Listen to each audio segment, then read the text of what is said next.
Beneath glittering chandeliers, Sterling Caldwell III moved like a king among the wealthy and powerful. To him, Clara Mae Johnson was invisible, an aging black maid whose place was to serve in silence. When she dared to speak, his words dripped with contempt. "Know your place, worthless trash." Sterling believed the insult would end it. He didn't know Clara had spent 18 years observing, remembering, and quietly collecting his secrets. Within 24 hours, she would detonate the truth that would bring down his $2.4 billion empire for all the world to see.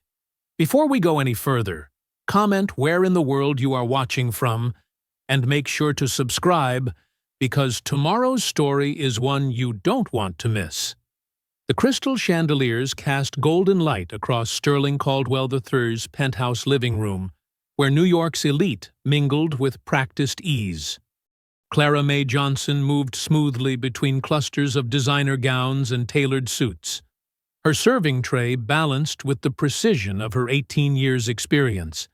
The champagne flutes sparkled, catching the light like tiny beacons.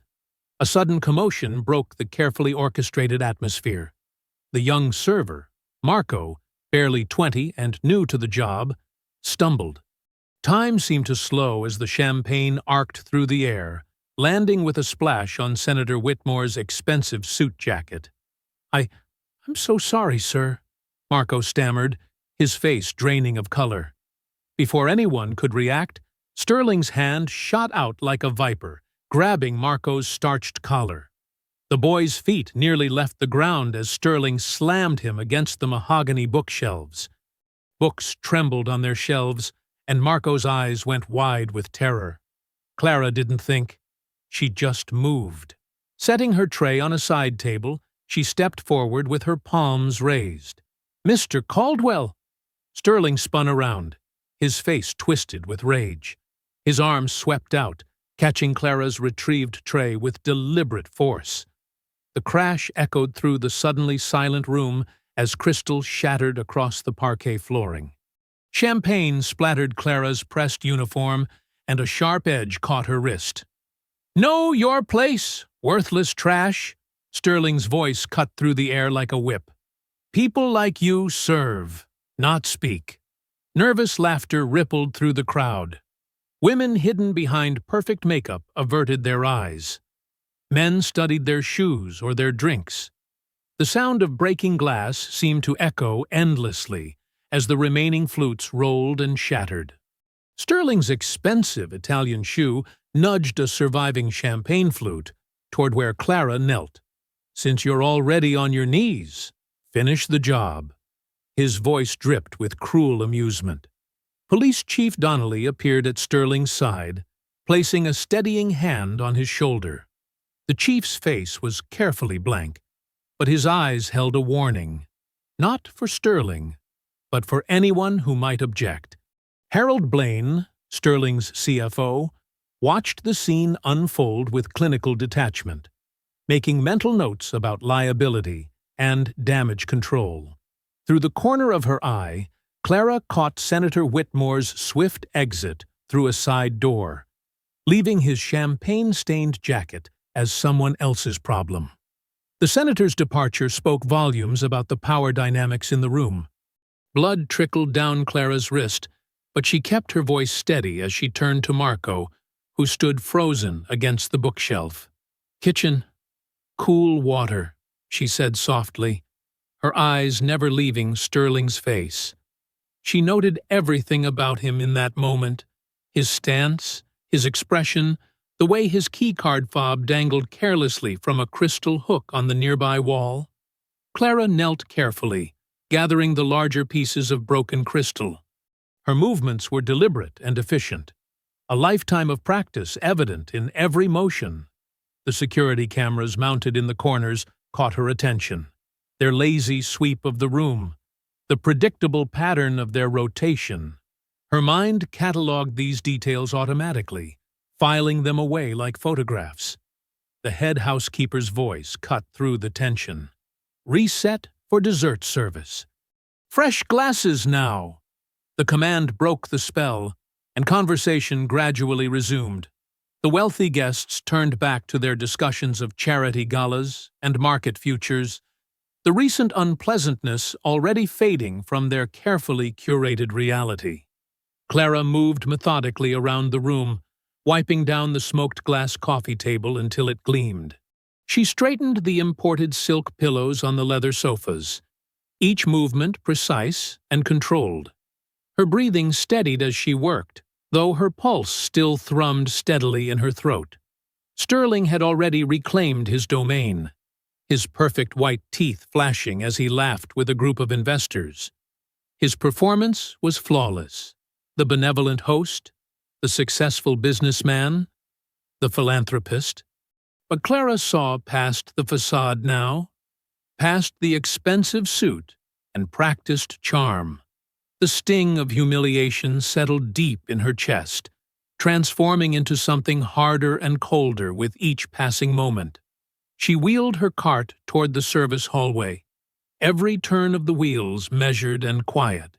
The cart's contents clinked softly. Broken crystal, soiled napkins, and stained dignity packed away like any other mess to be disposed of. As the last guests filtered out of Sterling's penthouse, Clara waited for the cleaning crew to leave before heading to his office.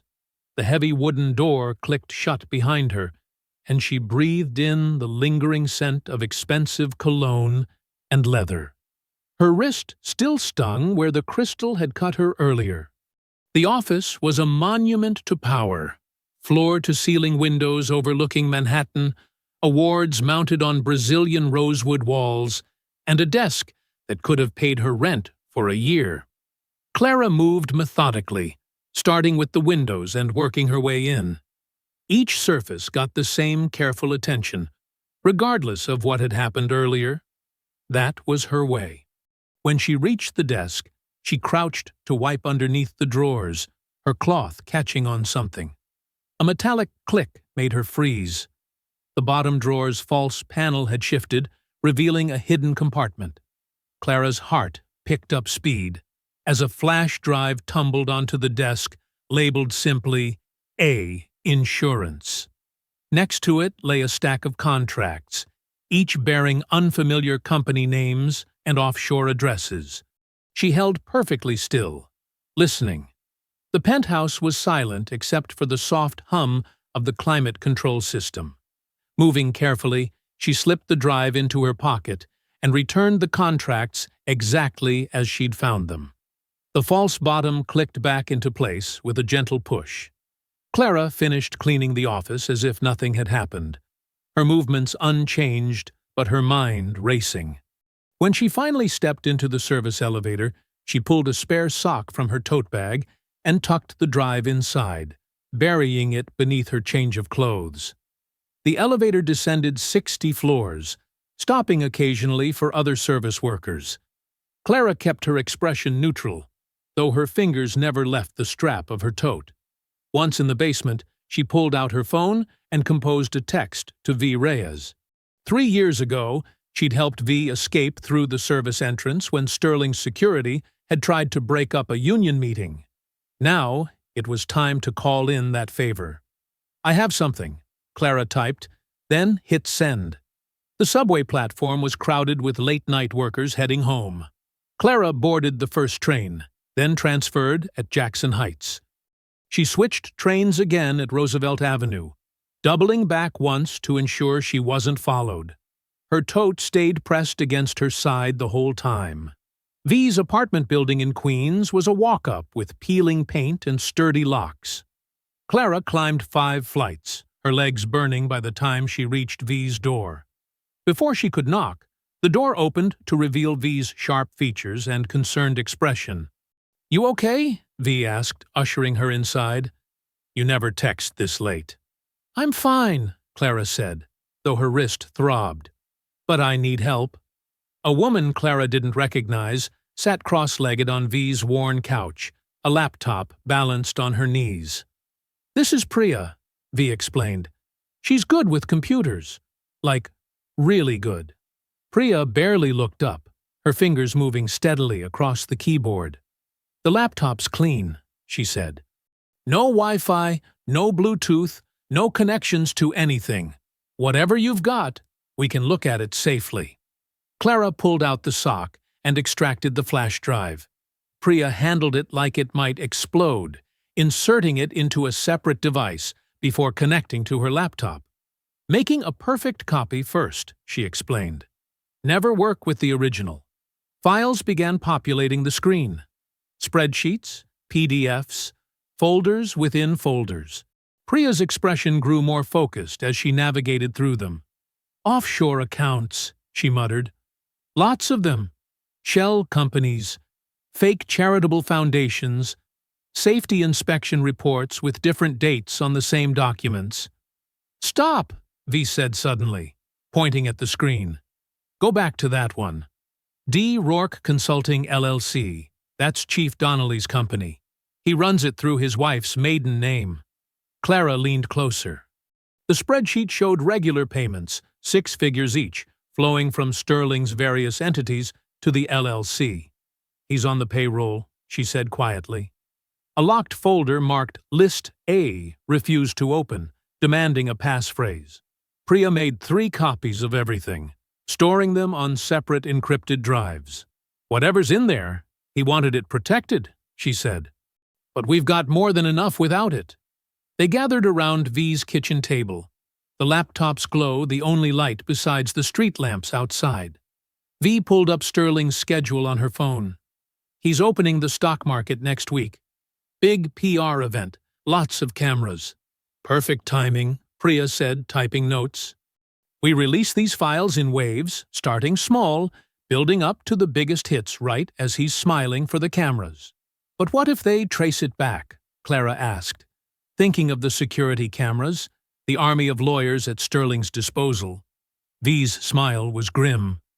That's why we set up a dead man's switch. If anything happens to us, if we go offline or disappear, everything dumps at once. All of it. Priya powered down the laptop, removing any trace of their work. The smell of brewing coffee filled the apartment as they discussed timing, platforms, journalists they could trust. Clara's hands wrapped around a warm mug, the ceramic steady against her palms.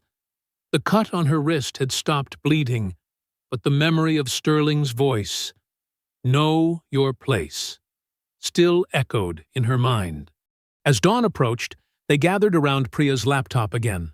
The hacker's fingers moved with precision as she assembled what she called a media package, documents, spreadsheets, and recordings organized for maximum impact. Maya Chen at the City Ledger, Priya said, pulling up the journalist's profile. She's broken 3 major corruption stories this year. Never backs down, protects her sources. She created an encrypted folder with Maya's name on it. Clara nodded, remembering Maya's recent exposé on construction kickbacks. Can we trust her? She's the best, V confirmed, and she hates Sterling. He tried to buy her paper last year to shut down an investigation. Priya handed Clara a small microphone. We need your statement. Keep it simple. How you found the drive, what you saw, chain of custody. No emotional details yet. Clara's voice was steady as she spoke into the recorder. On the evening of September 15th, while performing my regular cleaning duties, I discovered documents and digital files indicating systematic criminal activity by Sterling Caldwell III and Caldwell Industries. She detailed the discovery, the contents, and the handling of the evidence. Professional. Detached. Like testifying in court. V spread papers across the kitchen table, creating a timeline of events. We start with the offshore accounts at 9:15 a.m., right as the market opens. Then the safety violations at 9:30, when he's scheduled to ring the bell. She marked each beat with precise times, building toward maximum impact. I'm adding digital watermarks to everything, Priya said, her screen reflecting in her glasses. Invisible traces that'll prove these are the originals if Sterling claims they're fake. She worked methodically, file by file, while a progress bar crept across the screen. Clara sat at V's desktop computer, fingers hovering over the keyboard. The cursor blinked at her as she began typing. At 8:47 p.m., in full view of witnesses, Sterling Caldwell III physically assaulted an employee. She detailed the events in the kitchen. The spilled champagne, the shove, his words. No emotion, just facts. Names of witnesses, times, the crystal breaking, the blood on her wrist. Done, Priya announced, showing them a script that would release the documents across multiple platforms simultaneously. If they block one stream, it splits into 10 more. Try to stop this, and it's like cutting off a hydra's head. V pulled out a steel lockbox and removed a second encrypted drive. Backup plan, she said, sliding it into a prepaid envelope addressed to a downtown bank's safety deposit service. The name on the envelope wasn't any of theirs. If something goes wrong, this automatically gets delivered in 72 hours. They worked through the night, checking details, closing gaps. Priya built redundancies into their digital infrastructure, while V mapped out media contacts and activist networks ready to amplify the story. Clara reviewed every document, her memory for detail catching small inconsistencies they could fix before release. The first hint of dawn began to lighten the windows. They'd been working for hours, running on coffee and determination. Clara stood and walked to the window, watching the pale light touch the tops of buildings. The city was waking up, unaware of what was coming. Her palms tingled as she rubbed them together, but her breathing remained steady. This was really happening. In a few hours, Sterling's carefully constructed world would begin to crumble. V appeared beside her, holding out 2 items, a basic flip phone and a piece of paper with an address. "Burner phone," she explained. "Only call us from this, then destroy it. And this is a safe house about 10 blocks from here. Former Union crash pad, totally off the grid." Clara took both, memorizing the address before burning the paper in V's sink. The phone felt light in her hand, temporary, like everything else about this moment. The calm before the storm they were about to unleash. The sun continued its slow climb over Queens, painting the sky in shades of pink and gold. In Sterling's penthouse, the morning cleaning crew would be arriving soon, discovering nothing amiss in his immaculate office. The false bottom drawer would stay silent. The security cameras would show only Clara's usual efficient routine. Soon, he would wake up in his multi-million-dollar apartment, put on one of his $5,000 suits, and prepare to bask in the attention of his stock market photo op. He would have no idea that with each passing minute, he was moving closer to his own destruction. The burner phone felt heavy in Clara's pocket as she gathered her things. The cut on her wrist had scabbed over, but she could still hear the sound of crystal shattering, still feel the sting of his words. She looked at V and Priya, these women who had become her conspirators in the space of one night. They nodded at her, understanding in their eyes. There would be no going back after this morning. Clara stood in the fluorescent-lit lobby of the downtown bank, her hands steady as she filled out the safety deposit box rental form. The name C. May flowed from her pen in careful cursive. Simple, forgettable. Just another customer on a busy morning.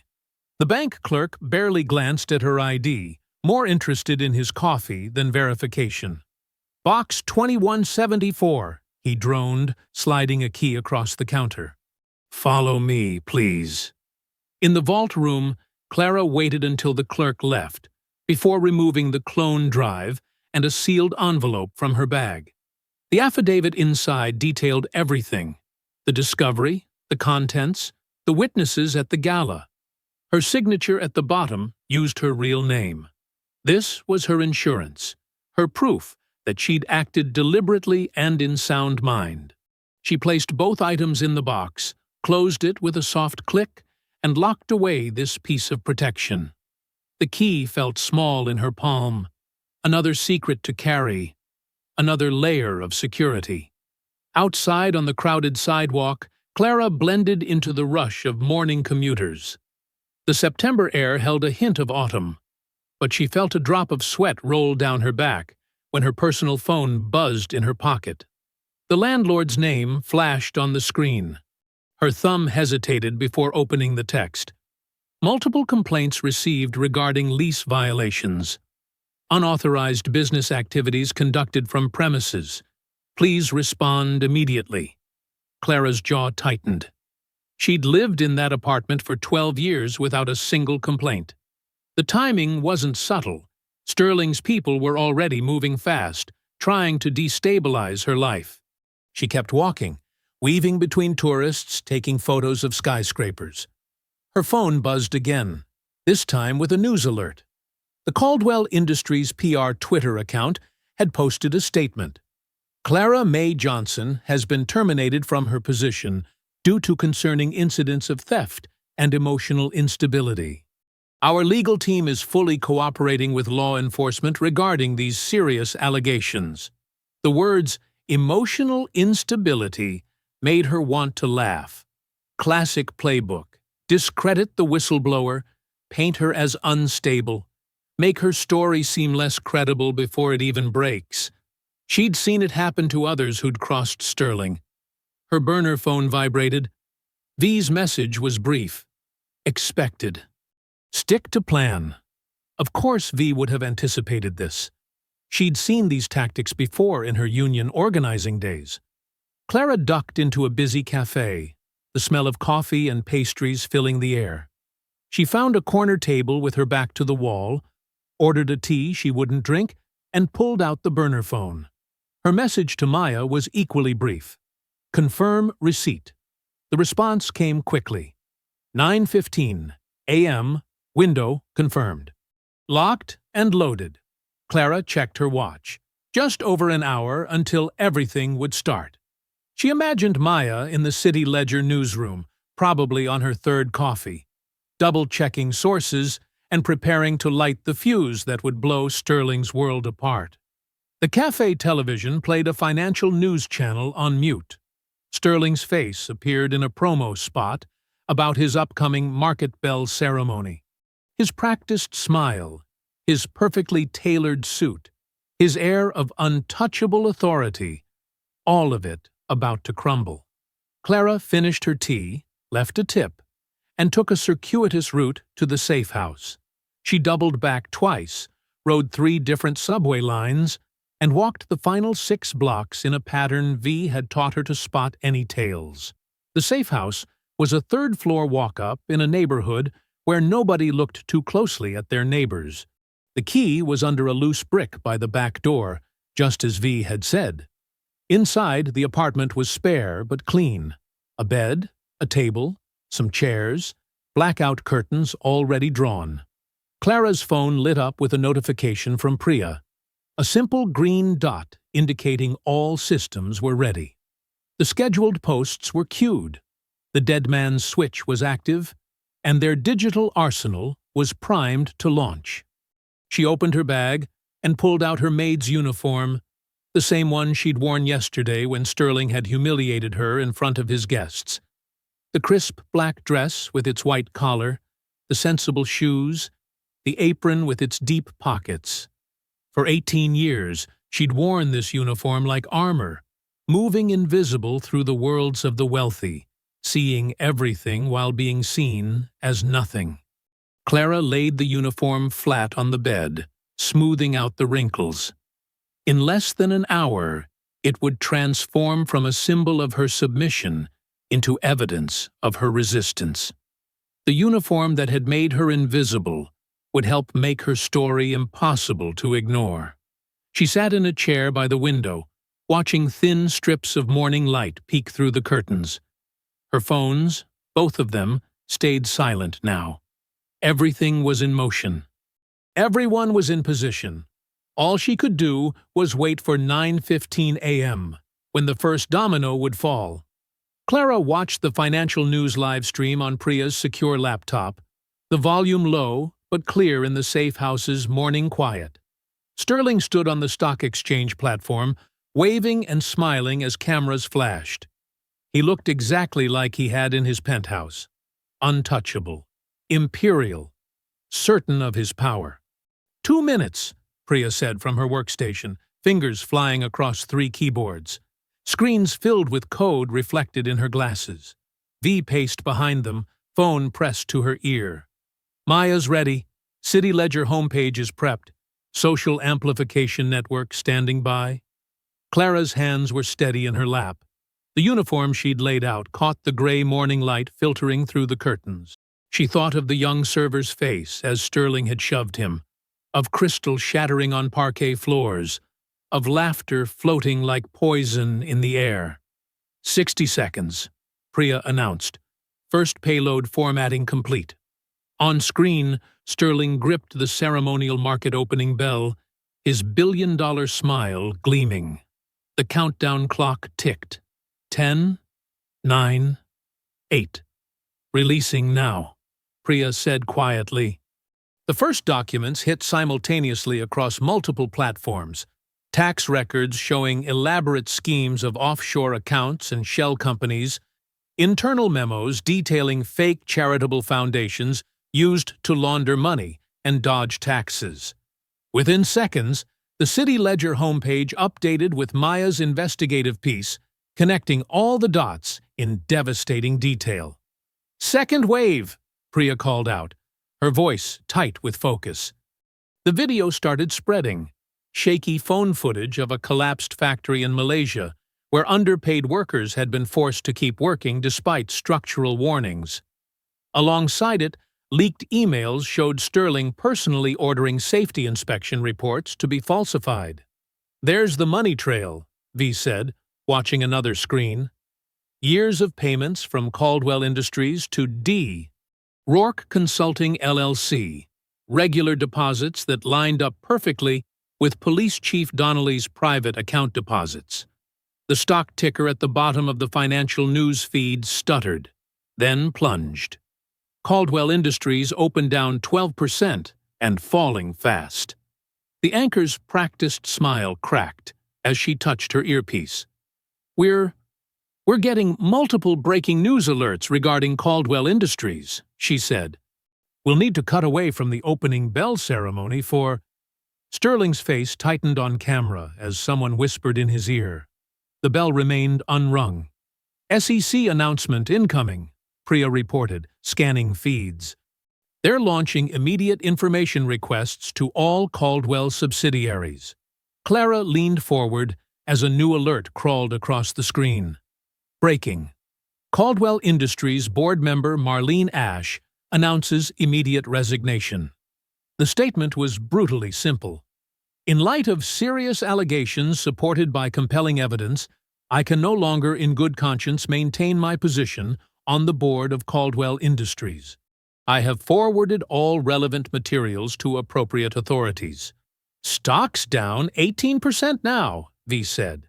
"Trading might get halted soon."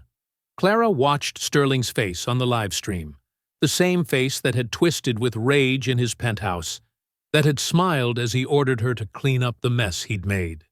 Now that smile was gone, replaced by something closer to fear.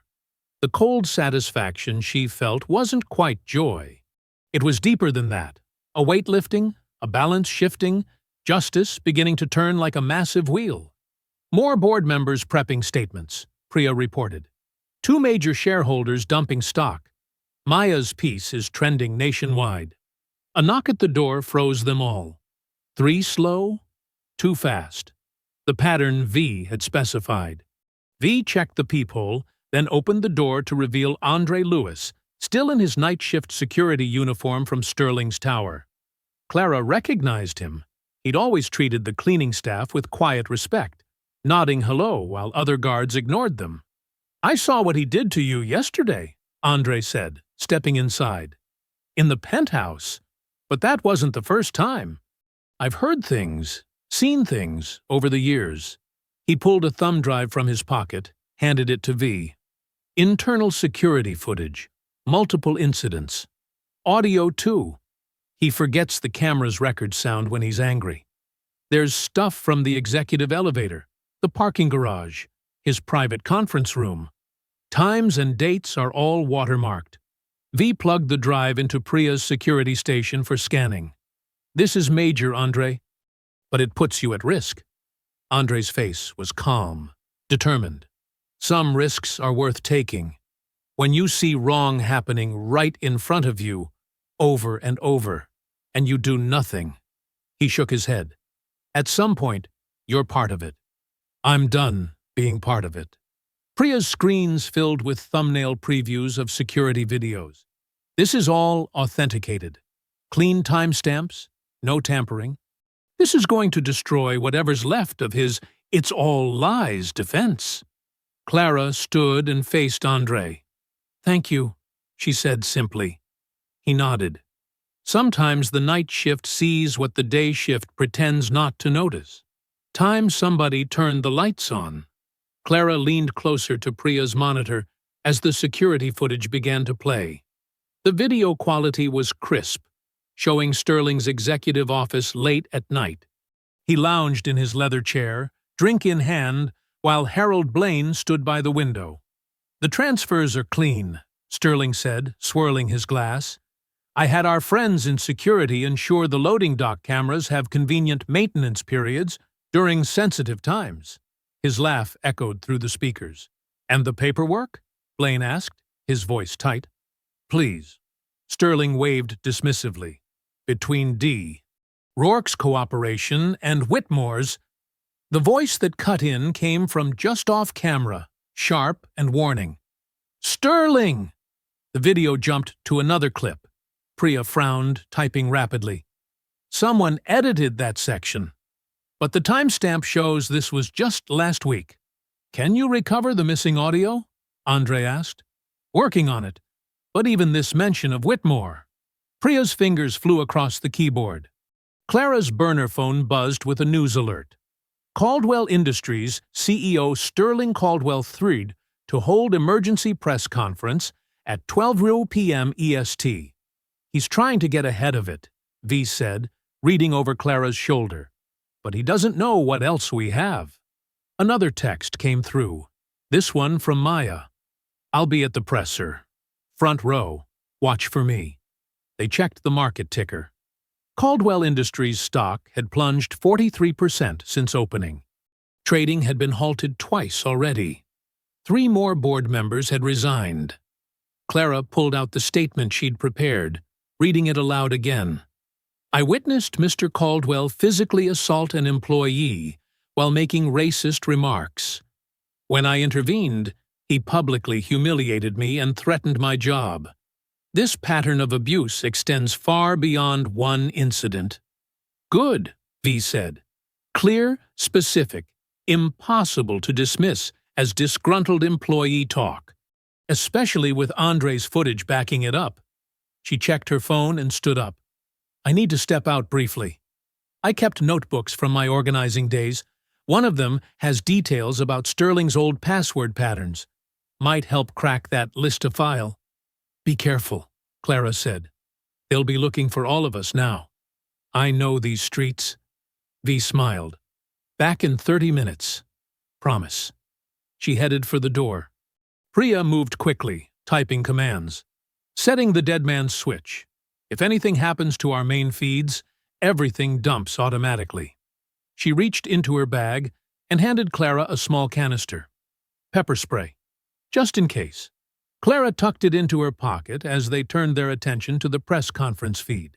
Sterling's usual podium had been set up in Caldwell Industries' main lobby. Reporters packed the space, Maya's dark hair visible in the front row. Sterling strode out, his smile noticeably strained. "I want to address these malicious allegations directly," he began. "Caldwell Industries categorically denies all accusations of financial impropriety or worker mistreatment. These fabricated documents are clearly the work of criminal elements." "Mr. Caldwell," Maya's voice cut through clearly, "how do you respond to evidence of systematic tax evasion through your offshore subsidiaries?" "Baseless accusations," Sterling snapped. "Next question." What about the collapsed factory in Malaysia? Another reporter called out. Internal emails show you personally ordered. More fabrications, Sterling interrupted. We maintain the highest safety standards. Mr. Caldwell. Maya again, holding up her phone. Would you like to comment on this audio recording from your penthouse yesterday? The room fell silent as she pressed play. Sterling's voice filled the space, cruel and clear. Know your place, worthless trash. People like you serve, not speak. Gasps rippled through the crowd. Sterling's face contorted. That's clearly doctored. Maya kept going. We have multiple witnesses to this incident, including several of your guests. Would you like to explain what you meant by people like you? This press conference is over. Sterling turned to leave. Sir, is it true the SEC has launched? The feed cut to black. Clara gripped the edge of the desk, staring at the blank screen. Priya's fingers flew across keys, trying to find another live feed. Maya did it, Clara whispered. She got it all on record. In front of everyone. Look, Priya said, pulling up a social media feed. Clips of Sterling's reaction were already spreading, along with screenshots of the stock price, down 51% now. Andre checked his phone.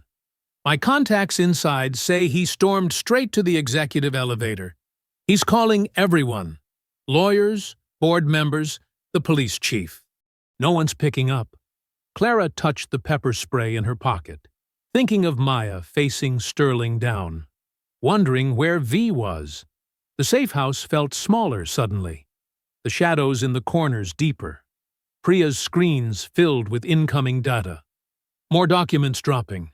Former employees speaking out. That factory video is everywhere now. She looked up at Clara. This is really happening. His empire's crumbling in real time. Good, Clara said softly, remembering Crystal breaking under her knees. Let it fall. Maya's silence stretched longer with each passing minute. Clara checked her burner phone again. No new messages since the press conference. V should have been back 20 minutes ago. Feed's completely dark now, Priya reported, her fingers drumming nervously on the keyboard. All Caldwell Industries channels are offline. Clara dialed V's number, listening to it ring endlessly. Her heart beat faster with each unanswered tone. Something's wrong. V always answers. Andre moved to the window, peering through a gap in the blinds. Street's gotten busy. Lots of suits I don't recognize. A metallic click from the window latch made them all freeze. Clara's breath caught in her throat as she watched the metal slowly shift. Back room, Andre whispered, grabbing a wooden kitchen chair. His knuckles whitened around the chair legs as he positioned himself beside the door. Priya's fingers flew across her laptop. With 3 quick keystrokes, a piercing alarm shrieked from somewhere down the hall. The sound of footsteps outside paused. Beta team, northeast corner, a muffled voice said. Possible diversion. Hold position. Clara pressed against the wall, her hand finding the pepper spray in her pocket. The door handle rattled slightly. Clear signal from the tracker, another voice reported. Unit confirmed. Priya's eyes widened. She grabbed a small flashlight from her bag and crawled toward the window unit AC, scanning underneath. Her hand emerged holding a tiny black disc. How long? Clara mouthed silently. Priya shook her head. No way to know. The burner phone in Clara's pocket vibrated. A single message lit up the screen. You're next. Go bags, Andre mouthed, pointing to the backpacks they'd prepared. Backstairs. They moved silently, gathering only what they'd designated as essential. Priya's fingers never stopped moving, triggering more security alerts in other parts of the building. The back stairwell was narrow and dark. Clara led the way, counting steps by touch. At the bottom, Andre eased the door open just enough to scan the alley. Lunch crowds picking up, he whispered. We can blend if we split up. Meet at the secondary location. Priya said. 1 hour. Different routes. Clara nodded, adjusting her jacket to look more like an office worker on break. She stepped out first, forcing herself to walk casually. Behind her, she heard Andre and Priya's footsteps diverging in different directions. The streets were filled with people getting lunch. Everyone focused on their phones or conversations. Clara matched their pace, stopping at food carts, window shopping, letting the crowd's movement carry her further from the safe house. She checked her burner phone again. Still no word from V. The screen refreshed with a breaking news alert that made her stomach lurch. Breaking. City Ledger journalist Maya Chen found dead in apartment. Police suspect suicide. Clara stumbled, catching herself against a storefront. Her vision blurred as she read the details. Prominent investigative reporter Maya Chen, 37, was discovered in her Upper West Side apartment this afternoon. Sources say a note was found at the scene. She forced herself to keep walking, even as her legs threatened to give out. 3 more blocks to Priya's backup location, an old upholstery shop with an office in the back. Just 3 blocks. The bell above the shop door chimed as Clara entered. The owner, an elderly woman who owed Priya a favor, nodded slightly and pointed to the back without speaking. Clara made her way through the rows of fabric bolts and half-finished furniture. Andre was already there, pacing the small office. Priya arrived minutes later, immediately connecting a new laptop to check their security feeds. Clara sank into a worn armchair, her breath coming in shallow gasps as the news about Maya truly hit her. She was just there, she whispered. At the press conference. She was just there. No way it was suicide, Andre said firmly. Maya had everything documented, backed up. She knew how to protect herself. The note, Priya read from her screen, allegedly mentions professional pressure and regret over recent stories. She looked up, face grim. They're trying to discredit everything she reported, make it seem like she cracked under guilt over false accusations. Clara's hands shook as she pulled out her burner phone. The threat message glowed back at her. You're next. The shop bell chimed distantly. They all tensed, but it was just a customer asking about reupholstering a couch. I should have known, Clara said, her voice hollow. When he grabbed that boy in the kitchen. I should have known how far he'd go to keep control. Maya knew the risks, Priya said quietly. She chose to face him anyway, to get the truth out there. And now she's dead. Clara's words hung in the stuffy office air. The overhead light flickered, casting strange shadows across the piled furniture and rolls of fabric. Outside, traffic noise filtered in. Normal city sounds that felt surreal against the weight of what had happened. Andre checked his phone. Still no word from V? Clara shook her head, trying to force air into lungs that seemed to have forgotten how to work. Clara stared at Maya's photo on the news site, her grief crystallizing into something harder, colder. Her fingers curled into fists. We're not stopping, she said, her voice steady despite the tremor in her hands. Maya died getting this story out. We owe her. Priya nodded, already typing. List a partition.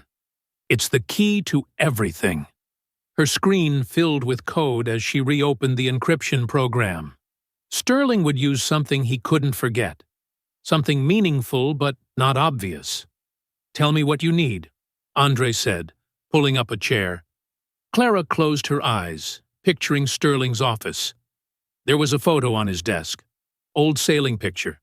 Him as a kid with his father. The yacht's name? Priya asked. Artemis II, Clara remembered, but that's too obvious. Andre pulled out his phone. Let me check something. He scrolled through old security footage. Every morning, Sterling uses the same code for his private elevator. 6 digits. His mother's birthday? Priya suggested. Clara shook her head. Her maiden name, Ashworth. He mentioned it at the gala, bragging about old money. They dug deeper into Sterling's public life. His first company's name, the offshore account codes, his childhood address. Each detail they uncovered felt like another piece of a puzzle they couldn't quite solve. His main charity foundation, Clara said suddenly. The one he uses to hide money. What's the full name? Caldwell Family Trust for American Excellence, Priya read. Established, 1987. CFT, 1987. Andre tried. Priya's fingers flew across the keyboard. The screen flashed red. Not quite. Clara paced the small office, her shoes silent on the worn carpet. The trust. He called it something else at the gala. Something about legacy. Wait. Andre pulled up a video clip on his phone. Sterling at a podium giving a speech. The Caldwell legacy of excellence continues through our charitable works. TCLE 1987, Priya typed. The screen flashed green. Files began populating the window. We're in, Priya whispered. Oh God. The list scrolled endlessly. Judges' names with payment amounts. Regulatory officials and dates of interventions. Police captains with assigned territories. Each entry had attached documentation. Photos, bank transfers, transcripts of conversations. Senator Whitmore's name appeared repeatedly, linked to massive payments and notes about legislative management and oversight coordination. But worse were the entries marked cleanup required. Each one corresponded to a date just before a suspicious death or disappearance. Journalists, whistleblowers, a labor organizer in Detroit, an environmental activist in Oregon. 3 journalists in the past year, Andre noted grimly. All ruled suicides or accidents. Priya's hands shook slightly as she worked. Mirroring everything now.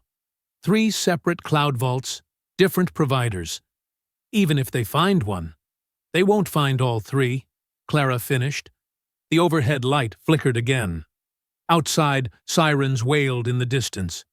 Priya, Andre called from the window. Check the police channels. She switched screens, her face paling. Bolo just went out.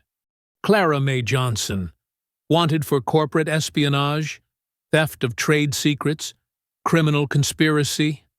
A photo of Clara flashed across the screen, her employee ID from Caldwell Industries.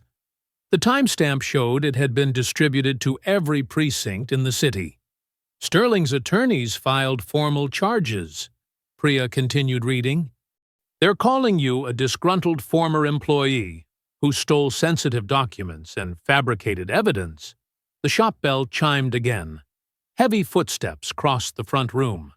Priya killed the lights with one keystroke. Andre moved silently to the door, peering through a crack as flashlight beams swept the main shop area. Just looking for reupholstery estimates, a gruff voice said. Shop seems closed. The footsteps retreated. The bell chimed once more. In the darkness, Clara's whisper was barely audible. We keep going. They'll be watching everything, Andre warned. Train stations, airports, your apartment. Then we change the game, Clara said. Stop running and take the fight to them. Priya's screen cast a blue glow across their faces as she continued backing up files. The list. A contents stream to secure servers. Each name and payment another nail in Sterling's coffin. The old shop creaked around them. Through the walls came the muffled sounds of the city.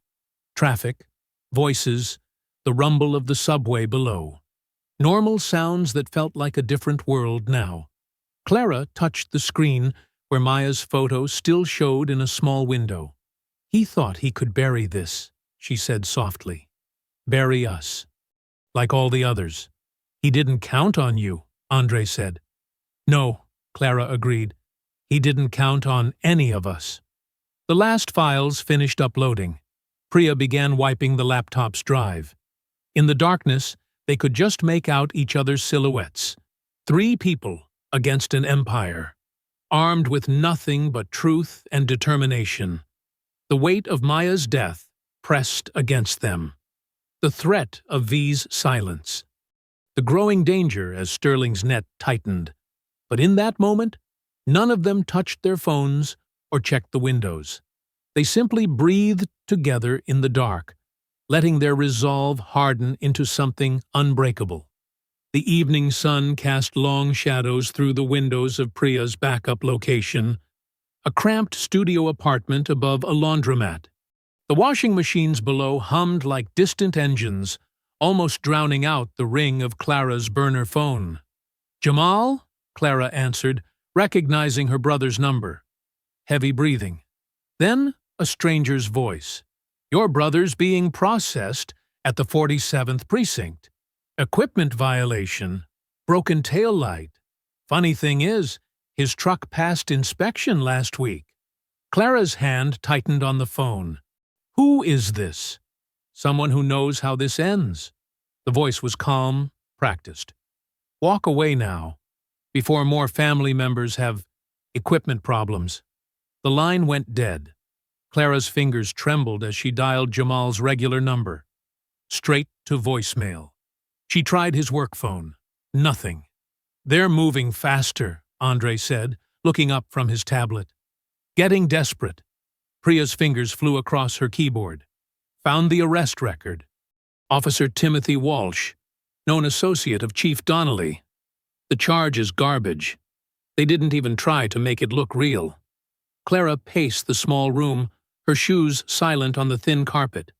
The laundromat's rhythmic thumping seemed to match her heartbeat. "They're targeting my family now, just like they did to Maya." "We can use that," Priya said. She spun her laptop around. "Look, I've set up a secure channel. You record a message, I'll encode it with a blockchain timestamp and link it to the vault copies. Once it's out there, they can't erase it." Clara nodded, settling into a chair. Andre adjusted the webcam while Priya checked levels. "Ready?" Priya asked. Clara took a deep breath, looking directly into the lens. "My name is Clara May Johnson. Yesterday, I was a housekeeper. Today, I'm being hunted by one of the most powerful men in New York. Sterling Caldwell III thinks he can silence me by threatening my family. He's wrong." She kept her voice steady, though her hands shook beneath the desk. "I've seen his secret files, the bribes, the blackmail, the deaths he calls cleanup. Now my brother has been arrested on fake charges. A journalist is dead, but I'm still here, and I have proof." Priya gave her a thumbs up as she finished. "Perfect. Uploading now with encrypted links to the evidence." Andre's phone buzzed. He frowned at the screen. "You need to see this." He held out his phone, showing security footage from inside the police station. Chief Donnelly stood in a circle of officers, his voice clear through the audio. "I want noise around the Johnson family," Donnelly growled. "Traffic stops, code violations, whatever it takes to send a message. But keep it clean, nothing that sticks." "Bastard," Clara whispered.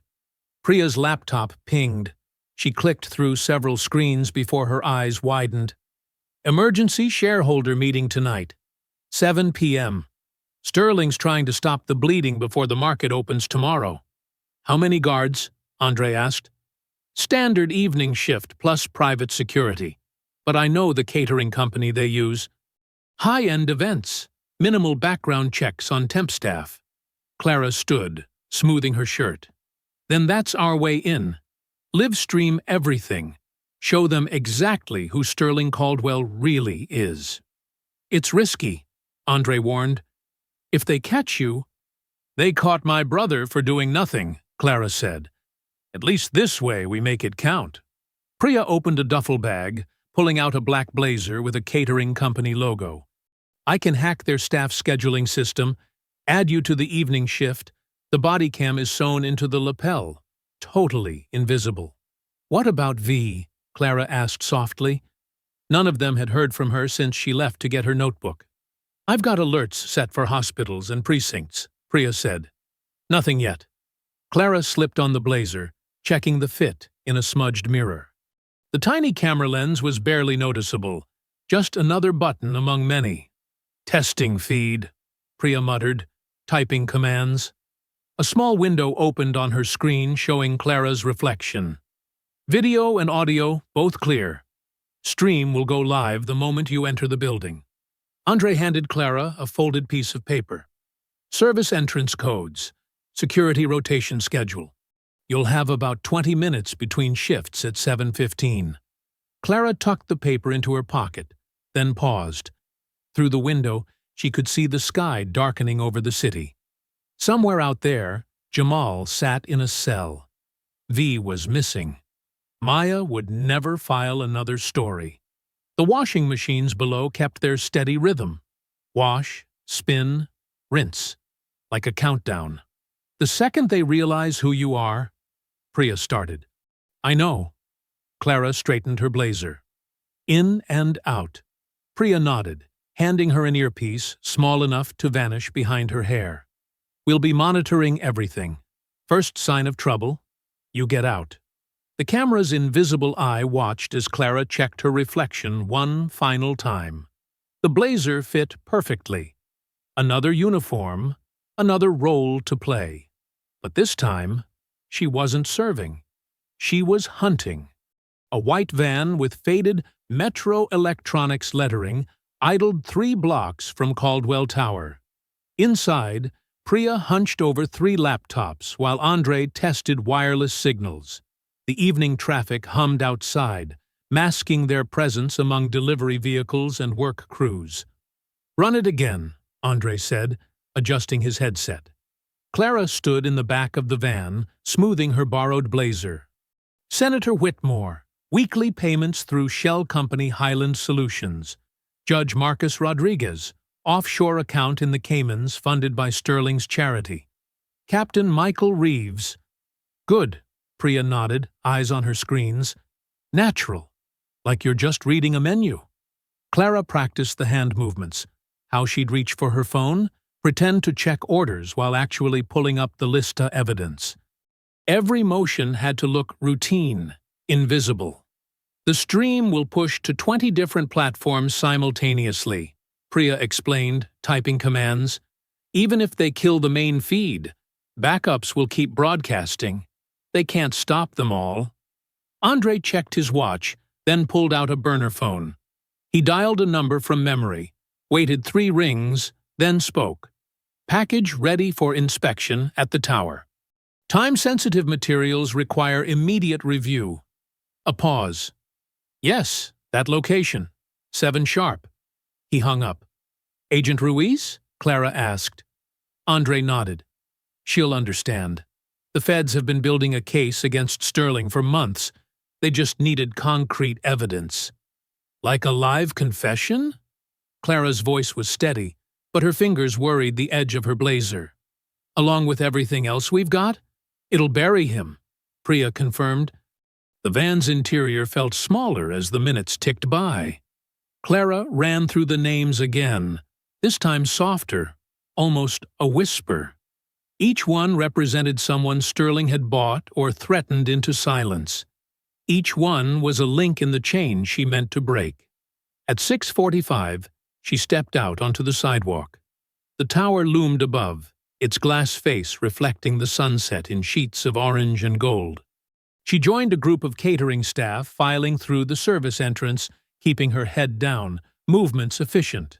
The security guard barely glanced at her ID badge, a perfect replica Priya had created. Clara moved with the others through familiar back corridors, past storage rooms and prep areas she'd cleaned countless times before. Audio coming through clear, Priya's voice whispered in her earpiece. Video feed stable. Clara pushed through swinging doors into the main kitchen. The space bustled with activity, servers arranging appetizer trays, bartenders stocking ice. Through the pass-through window, she caught glimpses of the main conference room being prepared. Sterling's voice carried from the hallway. Clara turned away, arranging glasses with mechanical precision as he swept past with Harold Blaine. The board just needs reassurance, Blaine was saying.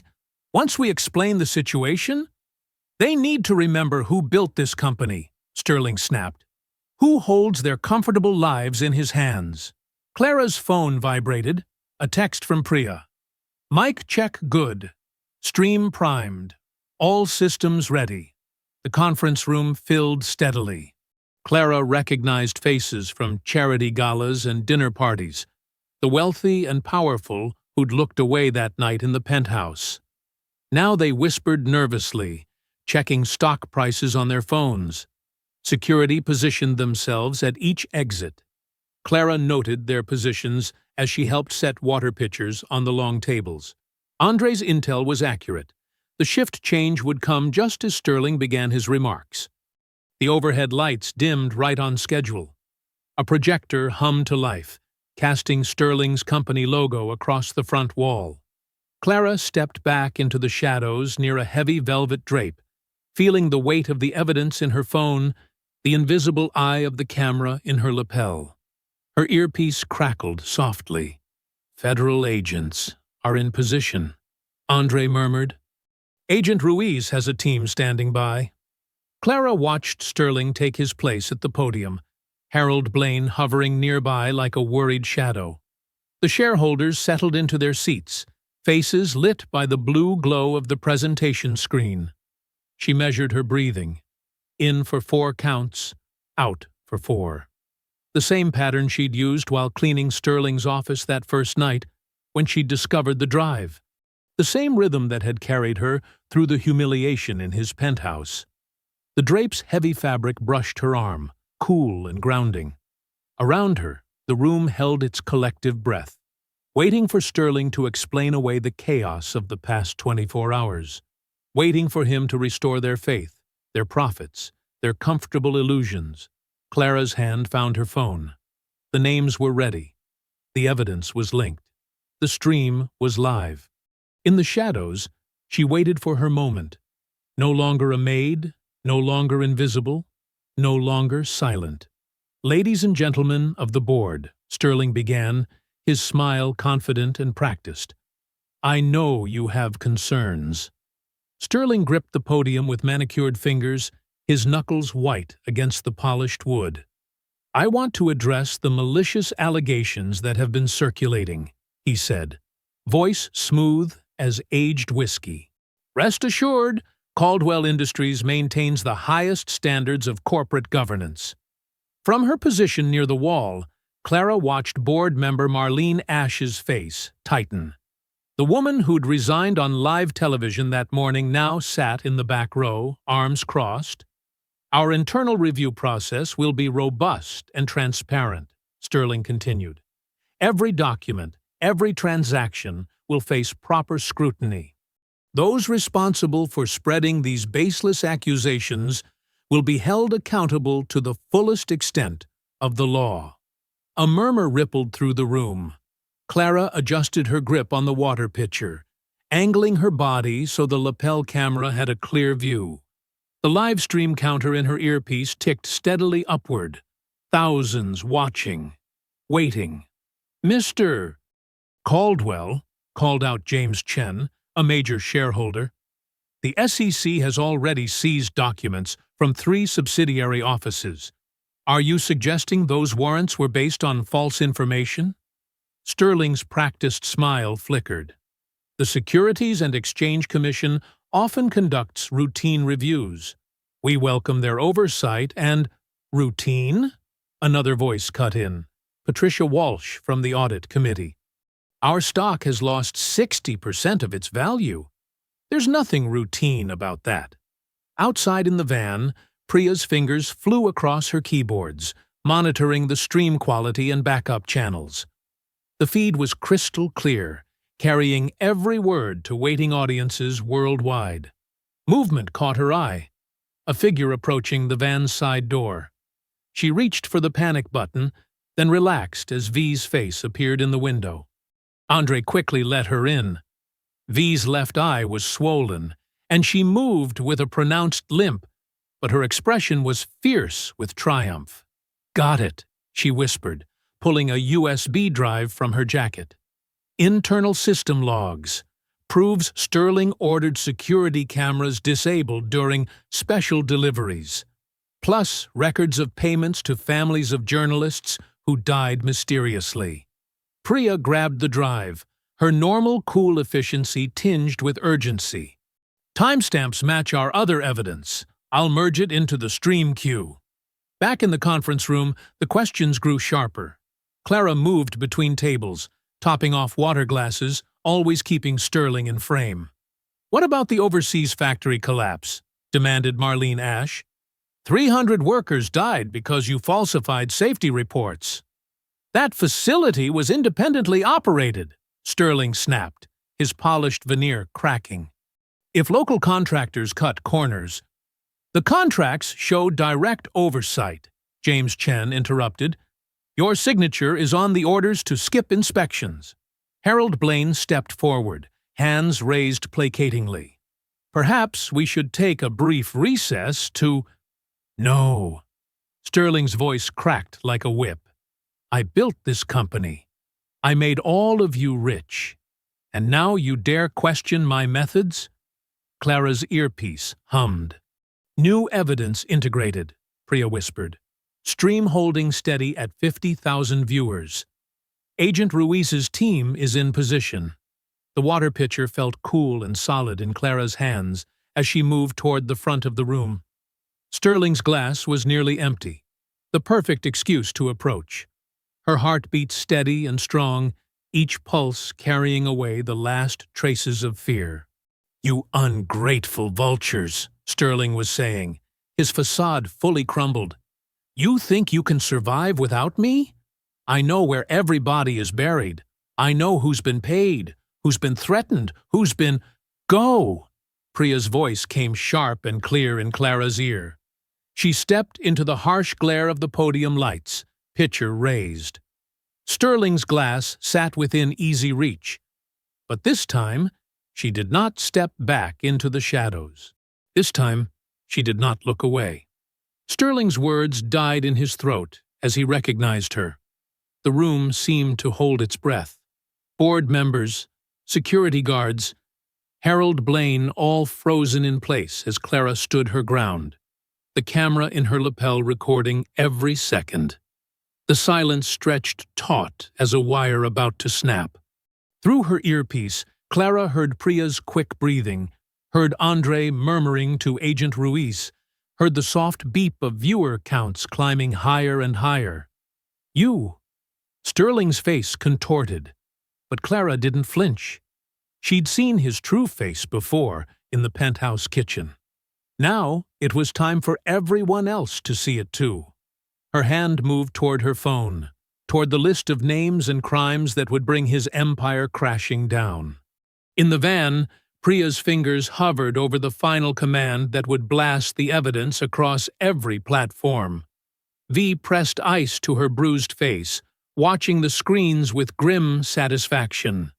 The pitcher remained steady in Clara's grip as she faced her former employer. She didn't need to look at the names anymore.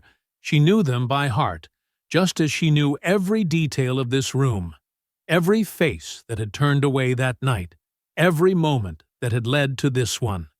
Clara lifted her chin, her voice carrying to every corner of the stunned boardroom. "My name is Clara May Johnson. I was your maid last night. You told me to know my place." The silence shattered. Gasps and whispers rippled through the crowd like wind through dry leaves. Sterling's face drained of color, then flushed dark red. "This is List A," Clara continued, her phone glowing in her steady hand. "Judge Marcus Harrison paid $2 million through Cayman shell companies to dismiss workplace safety violations." She paused, letting the name hang in the air. "Police Captain Daniel Rourke, $500,000 to coordinate cleanup operations after reporter deaths." Harold Blaine lurched forward, but froze as documents began flooding screens around the room. Priya's work was precise, each piece of evidence appearing in perfect synchronization with Clara's words. Commissioner James Walsh, $1.2 million to block investigations. Clara's voice grew stronger with each name. Detective Sarah Morrison, $300,000 to falsify evidence. In the van, Priya's fingers danced across multiple keyboards, ensuring the stream reached every platform. Andre coordinated with security cameras, switching angles to capture every reaction. The viewer count exploded. 200,000, 300,000, climbing faster than the numbers could update. "You can't," Sterling started, but Clara spoke over him. "Senator Elias Whitmore." The name fell like a hammer blow. 4.6 million in targeted donations, plus monthly payments of $50,000 to delay regulatory oversight. Board member Patricia Walsh stood abruptly, her chair scraping against the floor. "I resign, effective immediately." She gathered her papers with shaking hands. "And I'll be contacting the SEC directly." 3 more board members followed suit, pushing back from the table. Harold Blaine made a desperate move toward the sound system, but the young AV technician simply stepped away from the controls, hands raised, letting the stream continue uninterrupted. Director Thomas Chen, paid to suppress evidence of human trafficking. Clara's steady recitation continued. Judge Patricia Martinez, 2.8 million to dismiss class action lawsuits. Sterling's security team shifted uncertainly near the doors. Andre moved casually to block their path, his badge displayed prominently. "Federal investigation in progress," he said quietly. Nobody moves. Phones began buzzing throughout the room as news alerts cascaded. CNN, Reuters, AP. The story was everywhere now. Clara kept reading, each name another nail in Sterling's coffin. Assistant DA Robert Morgan, 1.5 million to decline prosecution. She looked directly at Harold Blaine. CFO Harold Blaine, offshore accounts totaling $12 million for coordinating payoffs and falsifying records. Blaine sagged against the wall, his carefully maintained composure crumbling. Several shareholders were already on their phones to their brokers, faces ashen. "This is slander!" Sterling's voice cracked. "Security! Remove her immediately!" But the guards didn't move. Andre had positioned himself perfectly, his body language and quiet authority keeping them frozen in place. Through her earpiece, Clara heard Priya reporting viewer numbers now approaching 1 million. "The evidence is verified," Clara continued. "Bank records, contracts, emails, video footage, all authenticated. Timestamps, digital signatures, blockchain verification." She met Sterling's eyes. "Including footage from your penthouse security cameras showing exactly how you treat your workers." The room erupted in chaos. More resignations shouted across the tumult. Phones kept buzzing. Someone near the back was already talking to the FBI. Sterling's face contorted into something inhuman. He shoved away from the podium, abandoning all pretense of control. His expensive shoes clicked against the floor as he marched straight toward Clara, body rigid with fury. She didn't back away. The camera caught everything, his twisted expression, his clenched fists, the spittle flying from his lips as he leaned in close. "You shouldn't have done that," he hissed, the words crystal clear on her lapel mic. Clara stood her ground, the phone still raised between them like a shield. On its screen, the evidence continued to scroll, an endless litany of corruption and cruelty finally exposed to the light. Through her earpiece, she could hear Priya confirming that federal agents were moving into position. The room had gone quiet again, everyone watching the tableau at the front, the billionaire CEO looming over the former Maid, his carefully constructed mask of respectability shattered beyond repair. Cameras flashed. Phones recorded. The world watched through Clara's live stream as justice finally caught up with Sterling Caldwell III. The documents kept flowing across screens throughout the room. Each new revelation drew fresh gasps and murmurs. Board members continued to distance themselves, physically and professionally. The empire Sterling had built on threats and bribes was crumbling in real time, broadcast to millions. Sterling's face twisted with savage fury. His hand shot out, fingers closing around Clara's throat before she could react. With shocking strength, he slammed her backward against the floor-to-ceiling window. The glass vibrated with the impact. "I bury problems," he snarled, spittle flying from his lips. His perfectly manicured nails dug into her skin. "And you're just another problem." Clara's hand found the metal serving tray she'd dropped.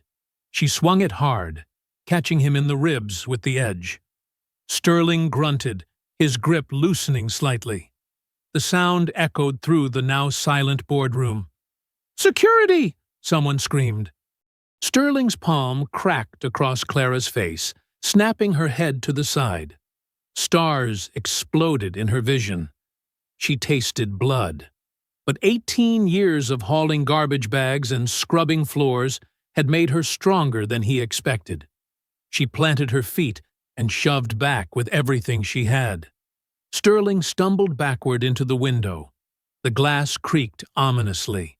40 stories of empty air waited on the other side. "You little—" He lunged for the lapel camera, trying to tear it free.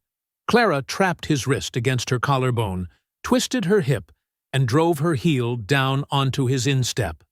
He howled. The live stream counter in her earpiece kept climbing. 2 million viewers now watched Sterling Caldwell III reveal his true nature to the world. Clara rammed him sideways into the emergency exit bar. An alarm shrieked through the building. Sterling's eyes went wild. He clawed for her face, aiming for her eyes. She jerked back just in time, then raked her nails across his mouth. Blood welled from his split lip. "Not tonight," she spat, her voice raw but steady. He charged like a bull, driving them both to the floor. Clara's shoulder hit first, sending pain shooting down her arm. They rolled, trading blows. His expensive suit tore. Her uniform was stained with both their blood. The lapel camera captured everything. "Get her off me!" Sterling screamed, but his security team remained frozen, watching the federal investigation unfold. Andre blocked the main entrance, his stance unmistakably professional. Somewhere in the distance, sirens wailed. Through the glass walls, Clara glimpsed red and blue lights reflecting off neighboring buildings. Help was coming. She just had to hold on. Sterling grabbed a handful of her hair, slamming her head against the floor. Clara's vision blurred, but she kept her arms up, protecting the camera. Everything had to be recorded. The world needed to see. "I'll kill you," he hissed in her ear, quiet enough that only the lapel mic caught it. "I'll destroy everything you love. Your family, your friends." Clara drove her knee up into his stomach. He wheezed, falling sideways. She scrambled away, leaving bloody handprints on the polished floor. Her whole body screamed in pain, but she forced herself to stand. "It's over," she said, loud enough for everyone to hear. "You can't hide anymore." Sterling launched himself at her again, but his attack was wild, uncontrolled. Clara sidestepped, letting his momentum carry him past. He crashed into a chair, sending it skidding across the floor. The boardroom doors burst open. Agent Carla Ruiz led a team of federal agents into the room, weapons drawn. "FBI! Everyone on the ground!" Sterling froze halfway through, getting up, his bloody face caught in the glare of tactical flashlights. His expression shifted from rage to disbelief to something close to fear. "Sterling Caldwell," Agent Ruiz announced, her voice crisp and professional. "You're under arrest for conspiracy, racketeering, witness tampering, and suspected involvement in multiple homicides." 2 agents moved to secure him, while others spread through the room, controlling the chaos. Clara sagged against the wall, her hand going to the lapel camera. It was still transmitting. "The camera!" Sterling growled as agents pulled his arms behind his back. "Turn it off!" "Turn it off!" But Clara kept it running. The world watched as Sterling Caldwell III, self-made billionaire and philanthropist, was led away in handcuffs, his mask of respectability literally beaten away to reveal the monster beneath. Through her earpiece, she heard Priya's voice. 3 million viewers and climbing. Every major network is carrying it live. Clara touched her split lip, wincing. Her throat ached where Sterling had grabbed her. There would be bruises tomorrow. But she was standing, and he was the one being led away. Red and blue lights continued to strobe through the windows, painting the scene in alternating colors. Agent Ruiz approached Clara, her expression both professional and concerned. "Are you all right?" she asked, gesturing for a medic. "That was intense." Clara nodded, not trusting her voice. Around them, agents were already gathering evidence, securing computers, and interviewing witnesses. The board members who hadn't fled were being detained for questioning. The live stream kept running, documenting everything. Clara had promised herself the truth would come out, all of it, and now it had. Sterling's empire of secrets was crumbling in front of millions of viewers. Federal agents swarmed the Caldwell Industries boardroom, their movements precise and coordinated. Sterling struggled as they secured his wrists behind his back, the handcuffs clicking shut with finality. Next to him, Harold Blaine offered no resistance, his face a mask of resigned acceptance as agents cuffed him. Through the glass walls, camera flashes created a strobe effect. News crews had already gathered outside, alerted by the viral live stream. 2 NYPD captains burst through the stairwell door, badges out, but Agent Ruiz's team smoothly intercepted them. "Those officers are named in List A," Clara said quietly to Agent Ruiz. "They received regular payments through shell companies." Ruiz nodded, motioning for her agents to detain the police officers. The captains' protests died as they recognized the federal authority on display. "Sterling Caldwell III," Agent Ruiz's voice carried across the room as she read from an official document.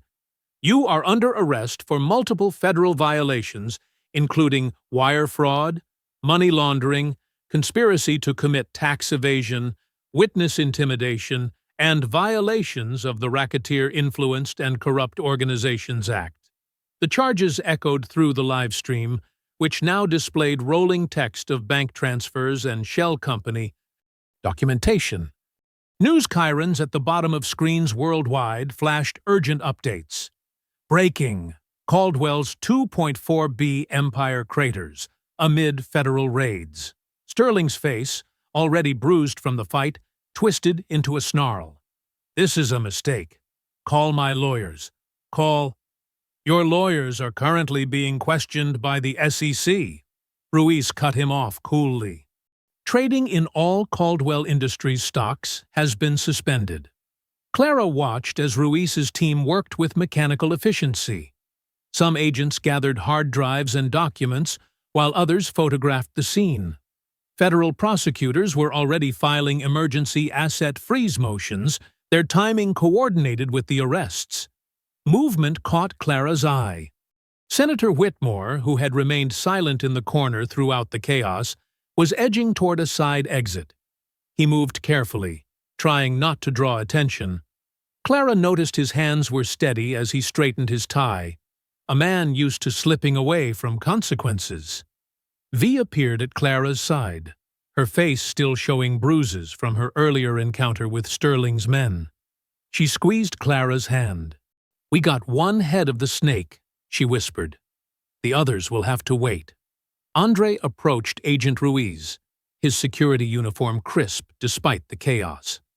"Ma'am, I have documented evidence correlating specific payments from Mr. Caldwell's private accounts to the deactivation of security cameras during certain sensitive operations."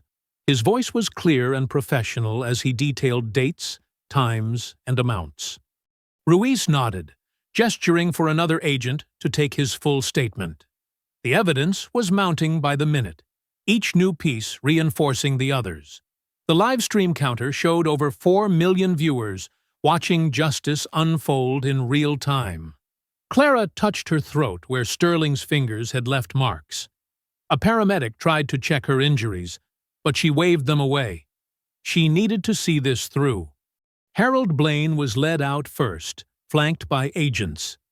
The former CFO's shoulders were slumped, his carefully maintained facade of corporate respectability crumbling. Next came the police captains, their faces burning with shame as fellow officers watched them being escorted to waiting vehicles. Finally, agents moved Sterling toward the exit. His expensive suit was torn and bloody, his face beginning to swell where Clara had struck him. News photographers pressed against the glass, their cameras capturing every moment of the billionaire's fall. As they reached the black federal SUV waiting at the curb, Sterling turned his head. His eyes locked with Clara's through the window. He mouthed words clearly, meant for her to see. "This isn't over." Clara didn't flinch. She held his gaze steadily, the same way she had when he'd first tried to intimidate her in his kitchen. His $2.4 billion empire was imploding around him. His political connections were scattering like roaches from light. His carefully constructed world of corruption and intimidation was being dismantled piece by piece on live television. The SUV door closed on Sterling's face. Agents climbed in front and back. The vehicle pulled away from the curb, emergency lights reflecting off the glass and steel canyon of the financial district. Clara watched until it disappeared around a corner, carrying away the man who had thought himself untouchable. Behind her, federal agents continued their methodical work. Evidence was tagged and bagged, witnesses were interviewed. The machinery of justice ground forward, crushing everything Sterling had built through decades of corruption and cruelty. The live stream was still running, its view now showing split screens of the arrests, document excerpts, and financial data. Priya's voice came through Clara's earpiece. "We're trending worldwide. Every major network is breaking down the evidence. He's finished." In a makeshift conference room of the community legal clinic, fluorescent lights buzzed overhead as Clara, V, Andre, and Priya gathered around a scratched wooden table. Agent Ruiz's voice crackled through the speakerphone placed at the center, her tone businesslike but satisfied. "The asset freeze is complete," Ruiz reported. "Every Caldwell account we could trace is locked down. The prosecutors are confident about the indictments. The evidence is overwhelming." Clara rubbed her tired eyes, still processing the events of the past 24 hours. The borrowed office chair creaked as she leaned forward. "What about the workers? The people he hurt?" "We're filing a motion to establish a restitution fund," Ruiz explained. "The seized assets will be used to compensate victims. It's going to take time, but there will be justice." V, her bruises now turning purple-yellow, was typing rapidly on her laptop. "We're getting flooded with messages. More whistleblowers coming forward. Former employees, contractors, people who lost everything to his schemes. Send them my direct line," Ruiz instructed. "Every statement strengthens the case." Clara's phone buzzed, a message from her landlord. "Police called about your lease complaint. Very apologetic. Your belongings are safe." She forwarded Ruiz's contact information, then did the same for Jamal's public defender. Minutes later, Jamal himself called. "They just released me, sis," he said, his voice thick with relief. All charges dropped. The defender said the feds stepped in. "You okay?" Clara asked, stepping away from the table for privacy. "I'm good. Real good." He paused. "You did something big, didn't you?" "We all did," Clara replied, watching her friends working across the room. "We all did." Through the clinic's windows, they could see crews in yellow vests moving along the street, posting notices on Caldwell properties. The bright orange papers declared, "Seized by federal court order," in bold letters. Pedestrians stopped to take photos, some cheering, others simply staring in disbelief. Andre's security radio crackled with chatter about the notices going up at Caldwell headquarters. He smiled grimly. Main entrance is taped off. Building's dark except for the feds still collecting evidence. Priya hadn't looked up from her screens for hours. Stream archive is complete, she announced. Every second, every document, every reaction, all preserved and authenticated. Nobody can erase this. V finished a call and addressed the group. Press conference scheduled for tomorrow morning. Major networks, international outlets, independent media. They all want the full story. You don't have to speak publicly, Ruiz reminded Clara through the speaker. We can protect your identity. Clara shook her head. No more hiding. People need to see that someone can stand up and win. The afternoon wore on. More messages arrived. Workers sharing stories of abuse, investors revealing threats, journalists connecting dots to other cases. Each one strengthened the web of evidence around Sterling and his conspirators. Around sunset, rain began falling over the city. Clara stood at the window, watching drops trace patterns on the glass. Behind her, Priya and V coordinated with advocacy groups, while Andre helped Ruiz's team identify more witnesses from security footage. I need some air, Clara announced quietly. No one tried to stop her as she pulled on her coat. Outside, the rain had cleared most people from the streets. Steam rose from manholes, and the wet pavement reflected neon signs and traffic lights. Clara walked slowly, letting the cool drops wash over her face. Her path took her past Caldwell headquarters, the gleaming tower now dark and silent. The orange seizure notice fluttered in the wind, its plastic covering catching streetlight. Clara paused, reaching out to touch the paper gently. 58 floors of glass and steel rose above her, built on corruption and cruelty. Now it stood as a monument to consequence, to the power of truth spoken clearly and courage held firmly. The next day, she whispered, a faint smile crossing her lips as she remembered her mother's favorite saying about better times ahead. Her phone vibrated. A message from Priya.